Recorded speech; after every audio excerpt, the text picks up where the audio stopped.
The one thing that is missing here is never asking the question, what is the motive? Mutula Magala, he said why he did it. He said it because we bombed Yemen 2 weeks ago. That was his motive. Osama bin Laden said that he has a plan for America. First, he wants to bog us down in the Middle East in a no-win war. He wants to bankrupt this country, demoralize us, as well as have us do things that motivate people to join his radical movement. It seems like we have fallen into his trap. And if we only, why is it off base? Today, when the gentleman indicated that he did it because of the bombing, you know what the administration said? They dismissed it. It can't possibly be so. If you dismiss motivations for why they hate us, we can never resolve this. There's hate on both sides, but you have to ask the question, why do they hate? And they usually come up with a reason, and we're foolish not to take that into consideration. Ben?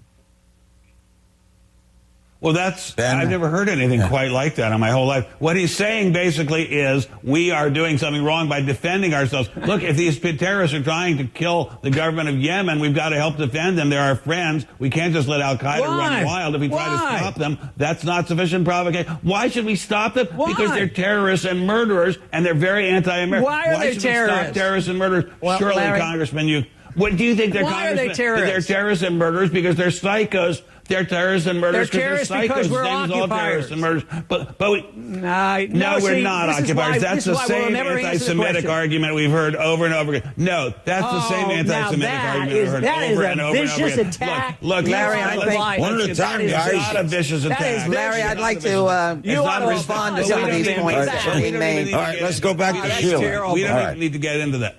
That is you don't need to get into that. This guy was walking. I think I can referee. This guy was walking on. You discredited yourself. I think I can referee between the congressman and Ben. Look at this, Two Republicans going at it. This is fascinating. With a Democratic liberal in the middle looking aghast. I can referee between the two of them. I've heard over and over again from anti. Let me just say that this guy walked onto an airplane with this guy. I see that the media is filled with gossip that the U.S. government might allow convicted spy Jonathan Pollard to go free as a way to get Israel to make concessions to the Palestinians in the peace drive that John Kerry is trying to ram down Israel's throat. First of all, the president has not made a decision to release Jonathan Pollard. A few humble thoughts.